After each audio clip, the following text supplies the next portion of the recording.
Aziz aka, agar kelolmaydigan bo'lsangiz, bir og'iz aytib qo'ysangiz bo'lardi-ku, aka. Allo doktor loyihasiga eng yaxshi shifokorlarni taklif etib qo'yganman. Okey, endi siz qanaqa bo'ladi? Ey, Oybek nima bo'ldi? deb Nigor opa, vaziyat mana bunaqa. Qarang, bugungi ko'rsatuvimizning mavzusi bepushtlik haqida edi. Men eng yaxshi shifokorlarni, oliy toifali shifokorlarni taklif etganman. Shahnoza Fayzullayevni bilasiz, yaxshi ginekolog. Yurtdoshim. Oliy toifali. Undan tashqari urolog Sanjar Husanovni taklif etganman. Ular ham Rossiyada o'qib kelganlar, malakasi zo'r. Sizni taklif etdim endokrinolog sifatida. Aziz aka, haligi bitta bemorlari bor ekan, ertalab og'irlashib qolibdi. Unaqa odatlari yo'q edi O'shanga shekilli. safarga chiqib ketganlar. Nima deysiz endi? Ya Aziz aka, Bepushtlik, dolzarb masala. Birga boramiz. rozi bo'lasizmi? Конечно, mani butun umrli orzuyim. Boshlovchi bo'lish. Sizga kattakon rahmat Nigor opa. Yaxshilar, Aziz aka hech qayerga ketganlari yo'q. Faqatgina bemorlari ozgina og'irlashib qolgani sababli viloyatga safar ketishga majbur bo'ldilar. Bugun ko'rsatuvimizni biz bepushtlik mavzusiga bag'ishladik va boshlovchim juda ham yaxshi inson, yaxshi ona, yaxshi shifokor, oliy toifali doktor, undan tashqari endokrinolog Nigora Musakova bilan birgalikda olib boraman va albatta savollar juda ham ko'p bo'lgan muxlislarimizdan albatta javob berishga harakat qilamiz. Allo doktor loyihasi efirda. Assalomu alaykum. Biz boshlaymiz. Assalomu alaykum. Qarang, hammasi yaxshi bo'ladigan gaplar bor Aziz aka. Shuni aytib qo'ysangiz bo'ldi. Hammasi yaxshi bo'ladi. Ketdik, boshlaymiz. Boshladik. Bepushtlik yildan yilga ko'payib ketyapti. Yoshlikdan boshlaylik, shu farzandim befarzand bo'lmasin deb. Albatta bunday energetiklar bora-bora insonni bepusht qiladi. Kelinimizda bu ayb degan tushunchalar bor. Qiz bola kiyintirilgan. Shu paytgacha bilmagan u qiz bola emas, o'g'il bola bo'lgan. Hamma dorini sotib oldi-yu, diqqat bo'lmayapti. Semizlik bepushtlik olib kelar ekan. Nimaga oldinroq qilmadingiz shu rentgenni, oilani yillab pulini ketkazmasdan? Davololmayapsizlarmi? Vaqtini ketkazmanglar. Ko'p hollarda eko ham muvaffaqiyatsizligini sababi bu albatta oksidativ stress bo'ladi. Turmushga berishadi, keyin kelib opa bachadoni yo'q ekan deyshadi. Bu qanaqasi? Xudo tarafga aytmang, boshidan bachadoni yo'q deysizlar. Bepushtlik faqat ayol kishida bo'lmaydi. Bepushtlik erkaklarda ham bo'ladi. Shu erkaklardagi bepushtlikni juda ham ko'p nima deydi, o'sha ota-onalar, qaynona-qaynatalar esdan chiqib qoladi-da, faqat shu kelinimizda bu ayb degan tushunchalar bor. Bepushtlikni sabablari juda ham ko'p. Endokrin kasalliklar natijasida kelib chiqadigan bepushtlik bor. Ginekologik kasalliklar natijasida kelib chiqadigan bepushtlik bor. Endokrin kasalliklar natijasida kelib chiqadigan bepushtlik yildan yilga ko'payib ketyapti. Masalan, qalqonsimon bez kasalliklarimizni mana butun endokrin kasalliklarni ko'payib ketishini oladigan bo'lsak, bu ikkinchi tip qandli diabet birinchi o'rinda tursa, qalqonsimon bez kasalligimizni, ya'ni bo'qoq, oddiy tilda gapira qolaylik, ya'ni o'sha bo'qoqni gormon ishlash faoliyati pasayib ketadi. Gipotireoz deymiz bizning meditsina tilida. Ya'ni o'sha gipotireozda ham bepushtlik kelib chiqishi mumkin ekan. Bu birinchisi, ikkinchisi buyrak usti bezi kasalliklarimiz bor. Juda ham ko'p ular. Bu sindrom Kushinga deymiz, bu buyrak usti bezidagi har xil o'sma kasalliklarimiz bor. Bular hammasi o'sha gormonlar buzilishi natijasida ayollarda hayz buzilishi yoki erkaklarda o'sha ereksilniy disfunksiya deymiz, ya'ni o'sha jinsiy faoliyatini pasayishiga olib keladi. Undan tashqari hozir 21-asr bu semizlar asri desa noto'g'ri bo'lmaydi. Ya'ni semizlik natijasida, ya'ni o'sha insulin rezistentlik deymiz, ya'ni modda almashinishi buzilib ketishi natijasida ham o'sha jigarga yog' yig'iladi. Bizning jigarimiz bu gormonalniy organ hisoblanadi. Buni ko'pchilik bee'tibor qaraydi bunga. Ya'ni o'sha jigarda bizning o'sha polovoy gormonlar, ya'ni jinsiy gormonlarni o'sha butun metabolizmi, ya'ni o'sha aktivlashadi. O'sha yerda testosteron, estrogen, boshqa bir gormonlar o'sha jigar faoliyati buzilishi natijasida bepushtlik kelib chiqar ekan. Ya'ni semizlik gormonlarni buzilishiga olib kelar ekan. va bepushtlik olib kelar ekan. Yoshlikdan boshlaylik, shu farzandim befarzand bo'lmasin deb. O'g'il bolani ham endokrinolog olib boringlar, bo'yi pastroq demasdan normaga yaqinmi, balkim yod yetishmovchilik bo'yi pastlikni beryapti.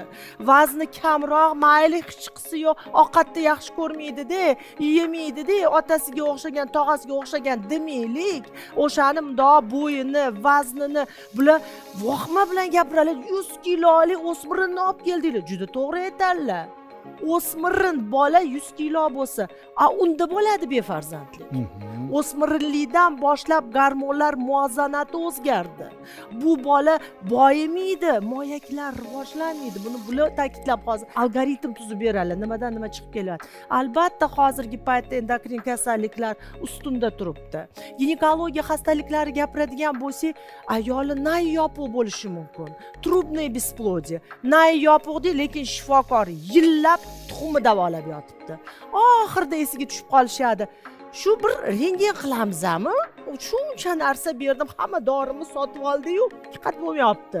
Nimaga oldinroq qilmadingiz shu rentgenni, oilani yillab pulini ketkazmasdan? Bugun ko'rsatuvga ketaman deb qabulimni vaqtliroq yopdim, lekin mashinaga o'tirib chiqib ketyapsam, bir ayol yugurib kelyaptilar, qo'llarida qora plyonka, rentgen.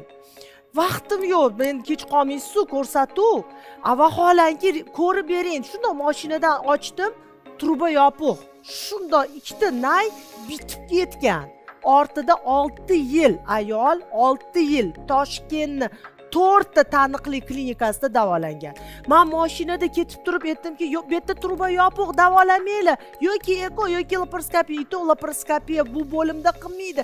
Chunki shunda bo'linmasini oxirida yopilmaganda, quloqda yopilgan. Bachadonni quloqda yopilib qolgan. Demak, ayol aytadiki, shuncha yil men nima qilib yurdim? 6 yil. Vaholanki bir kunda tashxis qo'yildi. 6 oydan oshiq quvlashtirmanglar tekshiruvlarni. 6 oy ichida tashxis beringlar. Davolamayapsizlarmi? Cho'zmanglar. Bo'lmayaptimi? Vaqtini ketkazmanglar. Eko qilinglar. Chunki oila farzandli bo'laman deyapti. Butun dunyoda demografiya tushib ketyapti. Allohga shukr, O'zbekiston bolasevar. Ya'ni oilasini saqlab qolish. Saqlash, O'zbek naslni. xalqimizning eng nozik joyi shu yerda. To'liq insonlarda muammolar juda ham ko'p bo'ladi. Qandli diabet bo'ladi. O'sha aytganingizdek, ba'zi bir kasalliklarni ko'p uchrashini kuzatamiz. Lekin hozirgi paytda ko'p kuzatyapmiz, bolalarimizni kerak emas bo'lgan kimikatlar bilan oziqlanishi, kerak emas bo'lgan tez pishuvchi ovqatlar bilan oziqlanishi, Ya'ni ultra chala pishgan pererabotenniy. go'shtlar bilan oziqlanishi bu ham katta muammo bo'lyapti. Ayniqsa farzandlarimiz vaqtida uxlamayapti. Farzandlarimiz kechasi o'sha kireshki deymiz yoki bo'lmasa qovurilgan kartoshkalar, chipslar deymiz, energetik mahsulotlar hozirgi paytda global muammoga aylanyapti. Sababi 18 yoshdan yuqori bo'lgan yigit-qizlarga sotilishi kerak bo'lgan bunday ichimliklar aslida bolalarga ham sotilyapti. Bolalar ham uni mazasiga qiziqib ichib ko'rishyapti. U yerda mana Sanjar aka biladilar, taurin deymiz, aminokislotlardan, kofein deymiz yoki kerak emas, hali u rivojlanmagan, hattoki sportga ham ba'zi bir sportlarga 16 yoshdan keyin olinadi. Lekin bolalarimiz 11-12 yoshli bolalarimiz energetik ichishyapti. Bu katta xavf yoshlar. Albatta bunday energetiklar bora-bora insonni bepusht qiladi. Yo gapimga qo'shilmaysizmi Sanjar aka? Biror bir qattiqroq gaplarni Albatta. gapirmasak bo'lmaydi. Gapingizga 100% qo'shilaman. Bepushtlik multidisiplinar kasallik ekanda endi. Sababi bu yerda bitta jamoa, erkak va ayol. Bu bitta jamoa bo'lish kerak-da. Bizni mentalitetda hozir endi o'zgarib boryapti bu mentalitet. Doim ayol kishidan ko'rilgan. Ne tolqa bizda, hattoki o'sha g'arb mamlakatlarida ham yaqin 20 yilgacha asosiy muammo bu ayol kishida bo'ladi bepushtlikda deb o'ylangan. Hozir zamonaviy tibbiyotda rivojlanishi, genetika fanini rivojlanishi shu narsani ko'rsatdiki, nafaqat ayol kishi, balki 50% erkak kishini hissasi borligi aniqlandi. Ya'ni tengma-teng ayolda faktori rol o'ynaydi bepushtlikda, tengma-teng erkak kishini faktori rol o'ynaydi. Endi ayollarda biz aytyapmiz ko'proq endokrin muammolarga, ginekologik muammolarga urg'u beryapmiz, anomaliyalarga urg'u beryapmiz.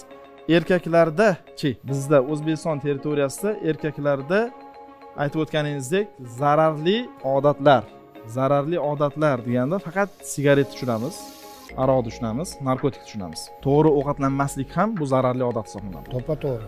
O'z vaqtida uxlamaslik ham bu zararli odat hisoblanadi. Spermatogenez degan jarayon, ya'ni urug' ishlab chiqarish jarayoni, bu juda ham tashqi ta'sirlarga sezgir jarayon hisoblanadi. Ya'ni tana haroratining ko'tarilib ketishi yoki umuman iqlimdagi global issiqlik ham spermatogenezga ta'sir qiladi. Ras.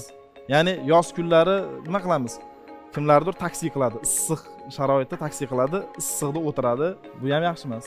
Qish kunlari podogrevni uzoq yoqib qo'yadi. Mashinani isitgichi, Isitgichi-da. o'rindiq isitgichi. O'rindiq isitgichi yoqilgan holatda bo'ladi, issiq bo'lishi kerak, shamollab qolmasligi kerak, prostatit bo'lib qolmasligi kerak deb turib, me'yoridan oshirib yuboradi issiqlikni. Bu ham spermatogenezga ta'sir qiladi. Banya, saunalar, kontrastli dushlar, bular salomatlikni chiniqtiradi organizmni deb o'ylashadi. Da, shunaqa. Lekin imенно spermatogenezga zararli ta'sir ko'rsatadi. Endi chekish har xil marixuana vositalari, sigaret vositalari, elektronli sigaralar, bular hammasi dunyoda meta-analizlar shuni isbotladiki, spermatozoidlarni metilirованный guruh bilan haligi birikib qolgan spermatozoidlar ko'payib ketishini bu tasdiqladi. Yana bir teoriya bor. Oksidativ stress degan teoriya bor. Oksidativ stress teoriyasi bu shunaqa meditsinani oldiga surib yubordiki, buni aniqlagan olimlar Nobel mukofotini olgan. Bepushtlikda, erkaklar bepushtligida, nafaqat erkaklar, balki ayollar bepushtligida, ko'plab endokrin, ko'plab kardiologik kasalliklarda asosiy puskavoy mexanizm bu oksidativ stress. Ya'ni o'sha varikatsiya ham oksidativ stress olib keladi, kriptarxizm ham oksidativ stressga olib keladi, jinsiy yo'l bilan yuquvchi infeksiyalar ham oksidativ stressga olib keladi. Erkaklar reproduktiv bezlari va a'zolarining yallig'lanish kasalliklari ham oksidativ stressga olib keladi. Va siz aytib o'tgan energetik ichimliklar va har xil snacklar, mana chips, nima yarim tayyorlangan mahsulotlar, bular ham oksidativ stressga olib keladi. Mana shu birinchi puskavoy mexanizm hisoblanadi bepushtlikda. Ko'p hollarda eko ham muvaffaqiyatsizligining sababi bu albatta oksidativ stress bo'ladi. O'sha dori vositalari deymiz, mana misol uchun ayollarda gormonlar bilan davolash yo'llari bor.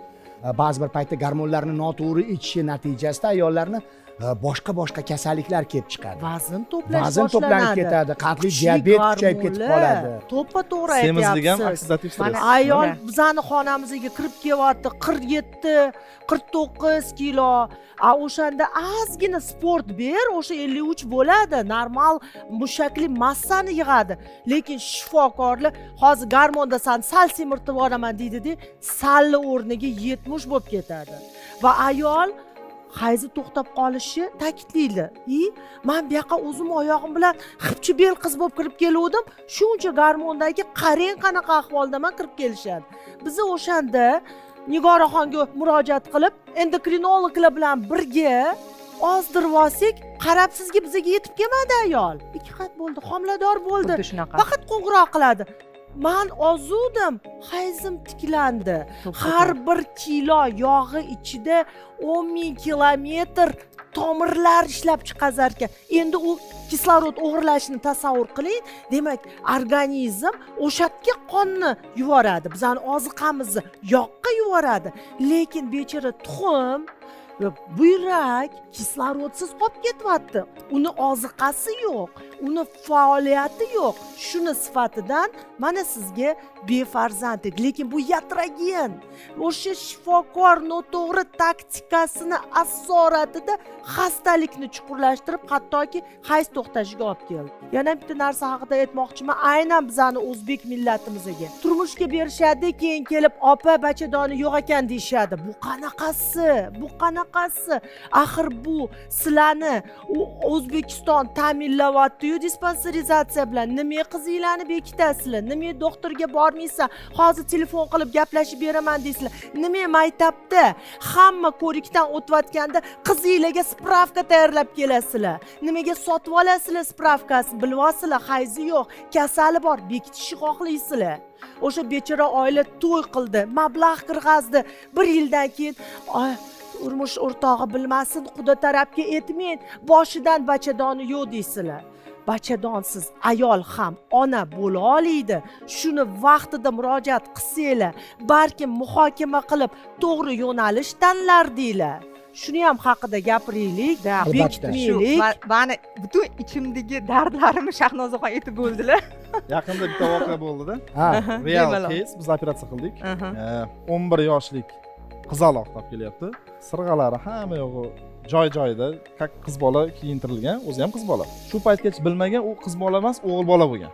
O'zi aslida o'g'il bola bo'lgan, genetik Xudoyim uni o'g'il bola qilib yaratgan bo'lgan. Faqat jinsiy a'zolarda anomaliya bo'lgan. O'sha anomaliya развития.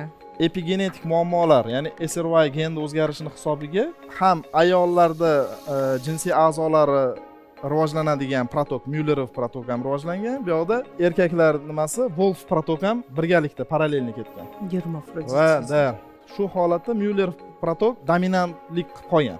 Fenotipik tashqaridan ko'rganimizda qiz bolaga o'xshab qolgan. Uni bemorni murojaat qilib kelishini sababi chov sohasida, ya'ni paxvoy kanal deymiz, og'riqlar bo'lgan. Ikkala tomonda kuchli og'riqlar bo'lgan. Bu og'riqlar hech ham qolmagan. Dori-darmonlar qilishgan, yallig'lanishga qarshi vositalardan foydalanishgan, lekin ta'sir qilmagan. Qabulimizga kelganda ultratovush tekshiruvida moyak aniqlanyapti. Chov kanalida, chov kanali yuqori qismida moyak aniqlanyapti. Keyin srazu tomografiya qildik. O'ng tomonda moyak paxvoy ektopiya, chap tomonda moyak paxvoy kriptarxizm bo'lgan. Va Funksional ishlayotgan moyaklar. MSKTda aplaziya vлагалища, Qini yo'q. Aplaziya matki vлагалища aytib turing. ya'ni qin, bachadon, tuxumdon yo'q. Unda moyak bor. Ya'ni bu erkaklar erkak. tuxumi. o'zi ayol deb o'ylagan o'zi. Lekin vaqtida aniqlanmagan. Karyotip qildik. Genetik tekshiruv qildik. Bu o'g'il bola dedikda, karyotip tekshiruv qildik. Karyotipda 46XY. Bu o'g'il bola. O'g'il bolaligi isbotlandi. Hamma shokda. Shokda. Ota-onasi aytayaptiki, buni biz rasa urardik, rasa so'kardik. Bu o'g'il bolalarni o'ynaverardi. Ana. Velosiped minib, o'g'il bolalarga qo'shilib, o'g'il bolalarni o'ynashni yaxshi e'tibor ko'rardi. bermaydi. deb aytyapti. Haligi instinkt bor-da, bu o'g'il bola. O'g'il bolacha. Davay dedik, plastika qilamiz dedik. Birinchi etapda moyakni tushirib olish bo'ldi. Chunki moyaklar yaxshi, hali 10 yoshli, 11 yoshli bolachada moyaklar zo'r. Moyak tushirib oldik. Moyak tushirganimiz hisobiga endi testosteron zapuskatsiya qilishni boshladi. Endi qarang, 11 yil qiz bola bo'lib yashadi. Gormonlar umuman boshqacha ishlagan. Endi 11 yildan uyog'iga ham yashash kerak. U farzandli bo'lish kerak. Unda erkaklik gormoni, testosteron dedik, prolaktin bor, estradiol bor. Endi bu gormonlar hammasi har xil ishlaydi. Bu yog'iga nima bo'ladi? Endokrinolog bilan muntazam ravishda ishlaydimi yoki hayot ozginadan keyin to'g'rilanib ketadimi sizning plastik jarrohligingiz, shifolaringizdan so'ng? Hozir endi bu yerda mana birinchidan biz operatsiya qildik. Bolani polniy sochlarini olib tashlashdi, sirg'alarini olib tashlashdi. Bola xursand уже. Men o'g'il bola bo'lganidan xursand. Unda hash instinkt bor ekanda o'g'il bolani. Endigi etap biz moyakni olib tushib oldik. Moyakni o'ziga imkoniyat beramizda. Pubertat davrida testosteronni zapuski bo'ladi.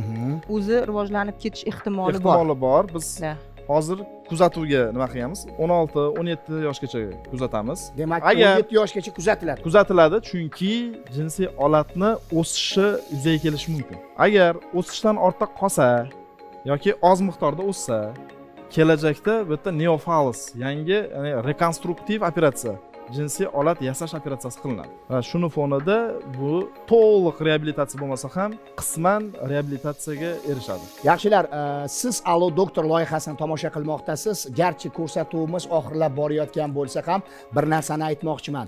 Talab va istaklarga binoan ko'rsatuvimizni davomini siz keyingi yakshanba tomosha qilish imkoniyatiga ega bo'lasiz. Bizni kuzatishda davom eting. Milliy TV ijodkorlari har doim eng yaxshi loyihalarni e'tiboringizga havola etishadi.